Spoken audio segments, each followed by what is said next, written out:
Assalamualaikum warahmatullahi wabarakatuh. Perkenalkan, kami dari kelompok 6 akan mempresentasikan hasil dari diskusi kami, yaitu terkait materi ke pertemuan 14, identitas sosial media, yang terdiri dari akun alter, creative fandom, dan do it yourself. Apa itu identitas? Identitas meliputi segala hal pada seseorang yang dapat menyatakan secara sah dan dapat dipercaya tentang dirinya sendiri.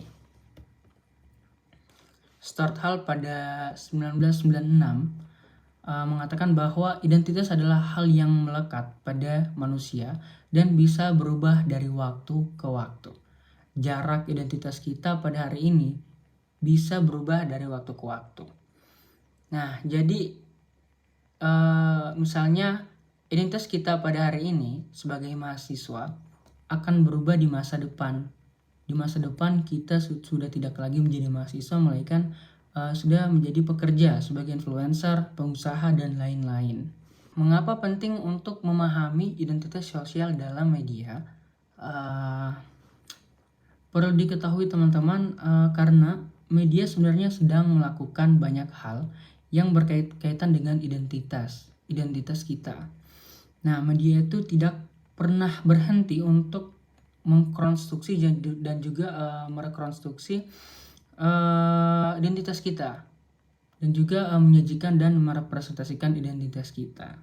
Nah, sebagai contoh, misalnya preman pada film, pada sinetron tuh pada umumnya memakai pakaian compang-camping, bertato, badan gede, berkata kasar, terus suaranya itu agak besar, dan memiliki nama yang berkesan mengerikan. Jadi identitas itu bisa diletakkan pada nama, kemudian pada penampilannya juga, cara berpakaiannya, cara omongannya itu gimana, itu juga bisa berhubungan dengan identitas kita. Nah, apa yang bisa kita lihat dari itu? Sebenarnya media sedang melakukan legitimasi, validasi, atau pengakuan dari masyarakat. Nah, konstruksi dan rekonstruksi untuk mengungkapkan sesuatu yang pantas atau tidak pantas untuk menjadi identitas tersebut. Sebagai contoh, jadi apa yang disebut dengan identitas mahasiswa UMY itu, bahwa pasti orang-orang berpikiran mahasiswa UMY itu pasti semuanya orang-orang kaya, orang-orang yang mampu. Karena UMY itu, mohon maaf, mahal ya. UMY, universitas mahal ya. Jadi ataupun bisa juga mahasiswa UMY itu mudah mendunia. Padahal tidak seperti itu. Tidak semua orang-orang atau mahasiswa UMY itu adalah orang yang mampu, orang yang mempunyai banyak duit. Contohnya saya adalah salah satu orang miskin ya. Nah, jadi itu yang dimaksud dengan media itu mengkonstruksi dan juga merekonstruksi identitas kita. Media sosial menjadi semakin penting dalam kehidupan seseorang untuk menunjukkan pengalaman hidup kita. Jadi misalnya kita tuh kayak snapgram gitu, menunjukkan bahwa kita ini barusan melakukan apa, kita ini ada di mana gitu. Jadi media sosialnya tempat untuk pamer gitu ya. Mohon maaf. Kemudian yang kedua ada media sosial sebagai arena. Nah, arena itu tempat untuk apa? Tempat untuk berlomba, tempat orang untuk berlomba. Nah, ya, jadi media sosial itu sebagai tempat, wadah atau platform yang merupakan tempat orang-orang untuk berlomba, pamer ya misalnya.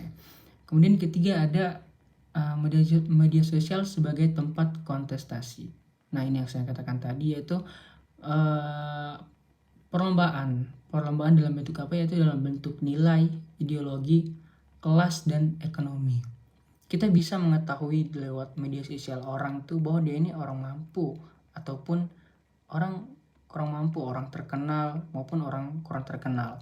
Misalnya Instagramnya Raffi Ahmad sama Instagramnya Al-Azhar Gobel pasti beda. Instagramnya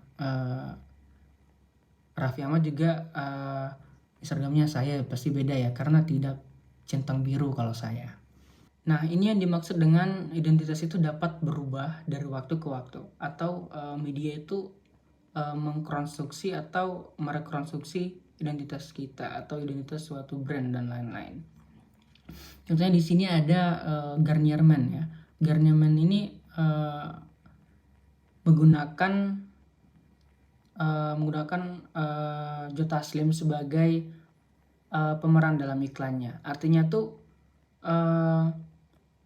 pria yang tampan, pemberani, yang mempunyai wajah yang bersih dan juga mempunyai paras dan tampan itu memakai Garnier Men. Jadi iklan ini membawakan kesan bahwa pria yang tampan itu seperti itu. Sekelas Joe Taslim aja memakai Garnier Men, padahal kenyataannya tidak seperti itu kan. Nah, yang kemudian berubah lagi identitasnya. Garnier Men iklannya berubah lagi identitasnya. Yang kemudian ini seperti yang kita ketahui bahwa ini adalah Rizky Nasar. Rizky Nasar ini adalah aktor papan atas, artis papan atas yang memiliki paras yang tampan dan wajah yang bersih. Jadi iklan yang kedua ini adalah menggambarkan bahwa si aktor ini, si Rizky Nasar ini, kenapa dia mempunyai paras yang tampan dan wajah yang bersih, putih, cerah, karena dia memakai Garnier Men. Nah, ini yang dimaksud dengan media itu mengkonstruksi dan juga merekonstruksi identitas. Jadi identitas itu dapat dirubah-rubah, seperti yang dikatakan oleh Stuart Hall tadi pada tahun 1996 bahwa identitas itu dapat berubah dari waktu ke waktu. Contohnya ya iklan tadi. Di era teknologi dan informasi, internet dan media sosial merupakan salah satu produk hasil perkembangan teknologi komunikasi yang bisa dinikmati oleh semua orang dan menjadi sebuah bagian yang tidak dapat dipisahkan dengan masyarakat. Salah satu diantaranya adalah sosial media. Selain sebagai platform untuk memberikan dan mencari informasi, media sosial juga dijadikan sebagai platform masyarakat untuk mengekspresikan identitas mereka. Di media sosial, orang-orang memiliki presentasi diri mereka yang sudah dibentuk sedemikian rupa atau sudah dibentuk semenarik mungkin ya teman-teman, agar mereka itu diterima atau mendapatkan feedback yang positif dari orang-orang. Sebaliknya, mereka sebenarnya juga ingin menunjukkan hal-hal yang kontroversial dan kemudian itu dapat merusak presentasi diri mereka. Oleh karena itu muncul perilaku anonim sebagai konsekuensinya. Contohnya akun alter. Dengan beragam kemudahan yang ditawarkan oleh media sosial, satu orang pengguna bisa membuat lebih dari satu akun dalam satu aplikasi dan dalam satu perangkat yang sama dan menggunakan secara bergantian dengan cara yang sangat mudah. Hal ini membuat pengguna media sosial mempunyai dua akun. Satu akun umum yang menyatakan jelas identitas individu dan versi hal yang informasi yang sengaja ditampilkan untuk dilihat banyak orang. Dan satu lagi akun minim, akun kecil ya teman-teman, hingga tanpa identitas dan menampilkan dirinya yang sebenarnya tanpa mempertahankan presentasi diri mereka seperti di akun utama atau akun umum. Di akun-akun inilah yang membuat penggunanya untuk menyampaikan opini, diskursus, dan memantik jejak pendapat dengan aman tanpa perlu mengkhawatirkan orang lain mengetahui sebenarnya mereka lah pembuat atau yang membuat tindakan tersebut. Orang-orang di balik akun alter ini bisa seenaknya menggunakan akun mereka untuk melecahkan, merundung, membuat pertanyaan kontroversial, dan mengirim ancaman kepada pengguna lainnya. Akan tetapi, banyak juga ditemukan akun-akun alter yang lainnya yang kemudian digunakan penggunanya untuk berinteraksi dengan pengguna-pengguna lain dengan preferensi yang sama. Menurut Maulani dan Priyambodo pada tahun 2021 mengungkapkan bahwa akun alter dikhususkan untuk sekedar menyampaikan sesuatu tanpa perlu khawatir dengan respon atau umpan balik yang mungkin muncul dari luar harapan, seperti respon yang buruk atau tuduhan dan tudingan yang terjadi. Kemudian juga menurut Triputra dan Rewendinar pada tahun 2020 juga menunjukkan bahwa individu menggunakan nama samaran dan menggunakan sosial media untuk melindungi privasi diri mereka agar identitas dirinya tidak diketahui oleh orang lain, baik di kehidupan sosial maupun di kehidupan nyata. Ini disebut sebagai presentasi diri. Kemudian government membagi strategi presentasi diri menjadi 6, yaitu yang pertama ada ingratization, yaitu bentuk strategi yang dilakukan untuk membuat orang lain menyukai individu tersebut dengan cara mengambil muka, memuji, menjadi pendengar yang baik, dan melakukan hal-hal yang nampak tulus di depan orang lain. Kemudian yang kedua ada intimidation atau intimidasi. Strategi ini menjadi presentasi diri yang dilakukan oleh individu untuk membuat dirinya terlihat lebih menakutkan dan berbahaya bagi orang lain atau bagi individu lain. Yang ketiga ada self promotion. Strategi presentasi diri yang dilakukan dengan menampilkan diri memiliki atribut-atribut yang positif, seperti menunjukkan bahwa individu ahli dalam satu bidang tertentu atau memiliki kelebihan tertentu. Kemudian yang keempat adalah simplification. Strategi presentasi diri dengan menampilkan kelemahan untuk mendapatkan simpati. Yang kelima ada self handicapping, yaitu strategi presentasi diri yang dilakukan saat ego individu terancam dengan berpura-pura mendapat hambatan dalam melakukan suatu kegiatan agar memiliki alasan jika terjadi kegagalan lainnya. Kemudian terakhir yang keenam ada exemplification, yaitu strategi yang dilakukan oleh seseorang dengan memproyeksikan bentuk penghargaannya pada kejujuran dan moralitas, meski terkadang tidak tulus dalam melakukannya. Nah, kemudian ada Pratiwi pada tahun 2019. Istilah alter berasal dari alter ego yang dipercaya sebagai aku yang lain, di mana akun-akun tersebut digunakan untuk menampilkan sisi lain dari penggunanya. Namun identitas asli penggunanya akan tetap aman terlindungi dari anonimitas. Ada 7 jenis akun alter, yaitu yang pertama adalah akun self-control, yaitu akun yang digunakan untuk mengemukakan pendapat dan dapat menghindar dari tanggapan yang kurang baik dari orang yang mungkin memiliki pendapat yang berbeda. Dalam bahasa modern seringkali juga disebut sebagai akun rant. Kemudian yang kedua adalah akun buzzer, yaitu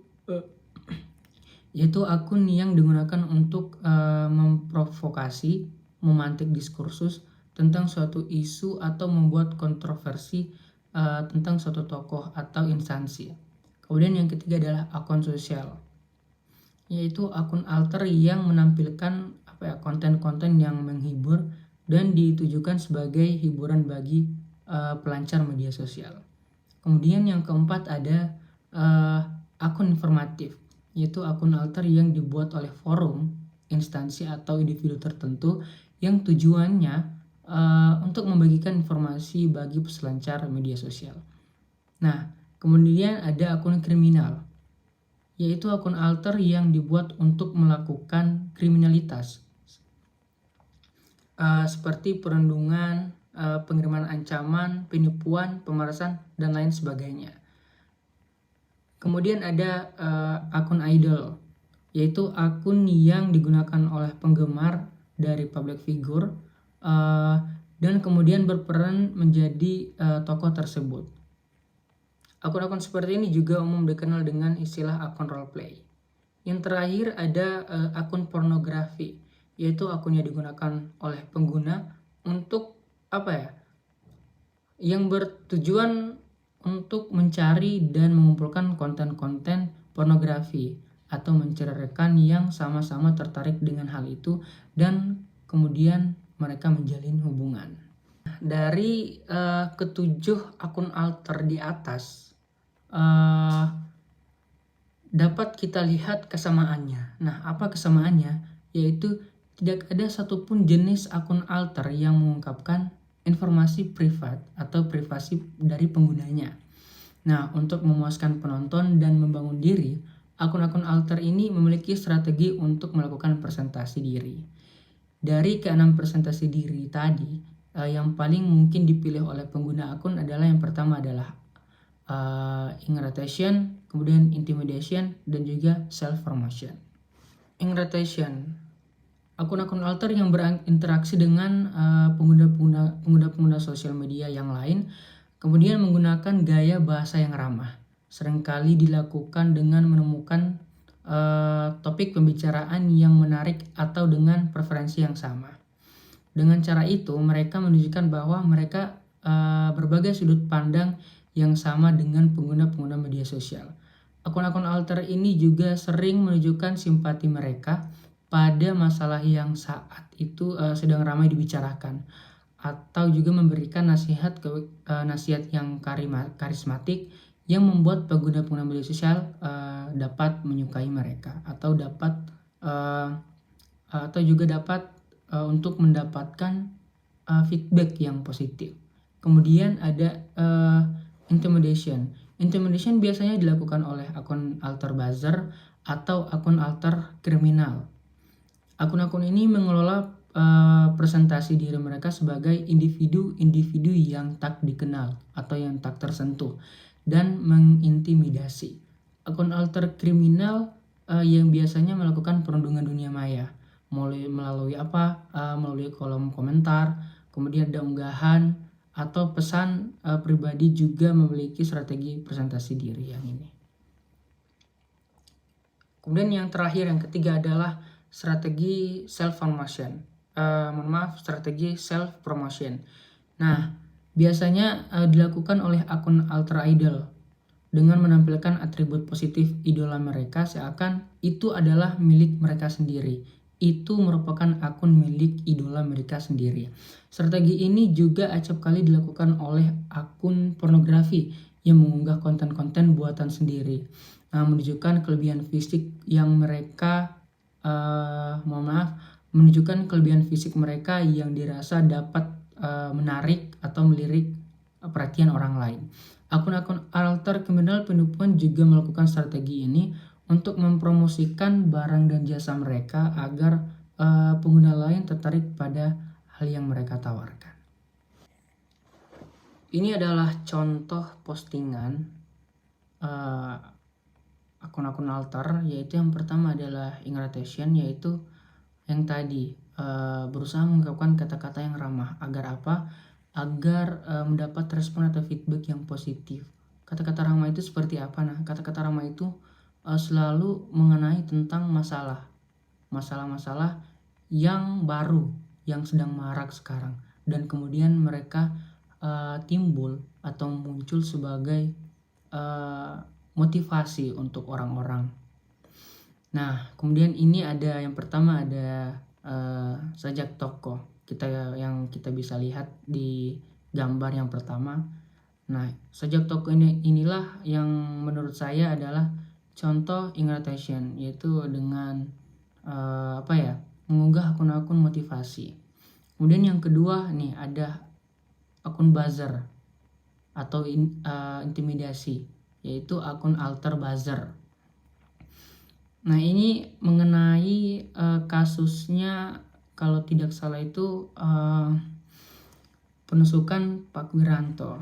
Nah, bisa kita baca di sini, gak usah nanya-nanya lagi ya bro, jangan dihubung-hubungkan sama pelaku penusukan. Ini keluarga Pak Wiranto yang disama-samain sama pelaku itu Abi Setiawan, yaitu menantunya. Jubah putih dan yang pakai cadar itu adalah Alia Wiranto, yaitu anak dari Pak Wiranto. Jadi di sini akun ini, yaitu akunnya Raja Purwa, melakukan postingan atau mengunggah postingannya hoax, bahwa seolah-olah ia menusuk Pak Wiranto itu adalah itu merupakan settingan yang sudah diatur. Nah, yang kemudian yang ketiga adalah akun public figure, yaitu Kim So Hyun. Nah, bisa kita lihat pengikutnya sudah lumayan banyak, yaitu 200 sekitar 27.000 pengikut. Nah, ini adalah akun fanbase yang masuk dalam self promotion. Ini adalah akun fanbase yang seolah-olah ini adalah Kim So Hyun. Ini segala konten-kontennya yang diunggah oleh Kim So Hyun. Nah, ketika kita membedakan dengan akun Kim So Hyun yang asli, konten-kontennya selalu sama. Bahkan unggahan-unggahan dari Kim So Hyun yang asli, dari akun Kim So Hyun yang asli itu sama seperti akun fanbase yang ini, yaitu Kim So Hyun Sunshine. Perkenalkan, nama saya Muhammad Fauzan. Saya akan menjelaskan kreatif fandom pada media sosial dan identitas. Apa keterkaitannya? Yang pertama, saya menegaskan fandom itu seperti sebuah kumpulan ataupun orang-orang yang menyukai suatu subjek ataupun apa yang mereka gemari. Seperti contohnya itu, fandom itu seperti fans atau penggemar dari suatu subjek. Jadi di slide yang satu ini saya akan menjelaskan apa itu fandom dan keterkaitannya. Pada slide ini saya akan menjelaskan fandom itu seperti komunitas yang menjadi tempat orang-orang untuk menikmati suatu subjek yang mana mereka dapat bertemu dan berkomunikasi dengan orang lain dengan minat yang sama. Terus fandom itu seperti penggemar, yang mana tidak bisa didefinisikan dalam istilah tradisional seperti ras, agama, jenis kelamin, politik, ataupun profesi, melainkan sebuah komunitas atau konsumen yang didefinisikan melalui hubungan bersama dengan teks bersama. Jadi garis besarnya fandom itu seperti penggemar ataupun fans. Setelah saya menegaskan ulang apa itu fandom, pada slide selanjutnya saya akan menggali ulang ataupun menegaskan apa keterkaitan fandom dengan media sosial. Pada slide ini saya akan membahasnya. Lalu di sini saya akan menjelaskan keterkaitan fandom pada media sosial. Fandom juga berkaitan pada sosial media, yang mana banyak selebgram yang ada di sosial media. Lalu mereka juga memiliki fandom atau penggemar, dan sekumpulan fandom tersebut yang selalu ingin mengetahui apa saja pengalaman ataupun kegiatan dari yang mereka gemari ataupun orang yang menjadi idola mereka tersebut. Seperti selebgram, yang mana mereka memiliki citra mereka sendiri, dan ketika ada sekumpulan kelompok ataupun seorang komunitas yang menyukai, maka dari situlah fandom terbentuk. Seperti contoh, selebgram banyak yang kita temui di Instagram seperti Keanu, Raffi Ahmad, dan lain-lain itu. Mereka akan banyak penggemar ataupun fans bagi mereka, yang mana itu yang disebut dengan fandom. Dapat disimpulkan, fandom itu komunitas ataupun sekumpulan orang yang menyukai suatu subjek, yang mana mereka dapat kita artikan seperti fans ataupun penggemar. Lalu apa keterkaitannya fandom dengan media sosial? Di media sosial banyak kita lihat selebgram seperti Keanu, Raffi Ahmad, dan lain-lain. Mereka memiliki banyak fandom ataupun penggemar.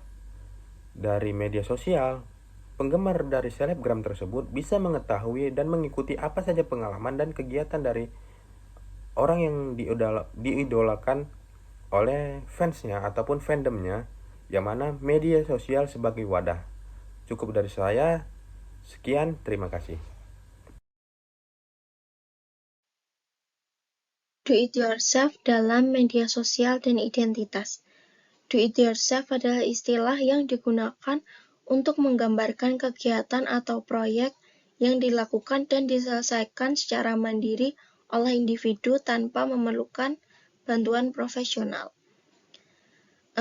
Do it yourself dalam media sosial merujuk pada kegiatan atau proyek yang dilakukan sendiri oleh pengguna media sosial.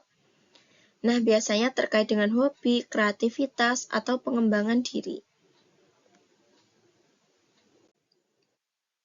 Selanjutnya yaitu keterkaitan do it yourself dengan media sosial dan identitas. Di era digital saat ini, banyak orang yang memanfaatkan media sosial untuk membagikan kemampuan DIY-nya. Identitas media sosial seseorang dapat tercermin dari konten DIY yang dibagikannya. Seseorang dapat memposting foto atau video mengenai proyek DIY mereka, yang menunjukkan keahlian, hobi, minat, atau passion tertentu. Selanjutnya yaitu media sosial dapat menjadi platform yang memungkinkan seseorang menciptakan dan mengembangkan identitas terkait DIY-nya. Seseorang dapat bergabung dengan komunitas DIY yang lebih besar, mengikuti akun atau grup dengan minat serupa, dan bahkan mendapatkan inspirasi atau saran dari anggota komunitas. Selanjutnya yaitu identitas media sosial seseorang juga dapat tercermin dari cara mereka mendokumentasikan dan membagikan proyek DIY mereka. Baik itu video tutorial, foto langkah demi langkah, atau postingan inspiratif. Cara seseorang membagikan proyek DIY mereka bisa menjadi salah satu aspek identitas media sosial mereka. Selanjutnya ini merupakan contoh do-it-yourself dalam media sosial dan identitas. Yang pertama, ini ada akun Instagram sadam.jpg. Jadi Sadam ini merupakan orang yang suka mengunggah mengenai traveling dan fotografi. Jadi dari sini kita bisa tahu bahwa Sadam ini merupakan orang yang suka traveling dan fotografi. Selanjutnya yaitu ada akun Instagram Tasya Farasya. Jadi Tasya Farasya ini sering mengunggah konten Instagramnya mengenai tutorial makeup, review makeup, dan skincare. Nah, dari sini kita juga dapat tahu bahwa Tasya Farasya ini merupakan orang yang suka dengan hal-hal yang berbau kecantikan seperti makeup dan skincare. Baiklah, sekian dari kami. Itu adalah hasil diskusi kami terkait identitas media sosial. Nah, jika ada kekurangan kami mohon maaf, ataupun menurut Bu Firly ketika kita ada kesalahpahaman terhadap materi ini, mohon bisa untuk diluruskan kalau Ibu berkenan. Baik, sekian dari kami. Wassalamualaikum warahmatullahi wabarakatuh.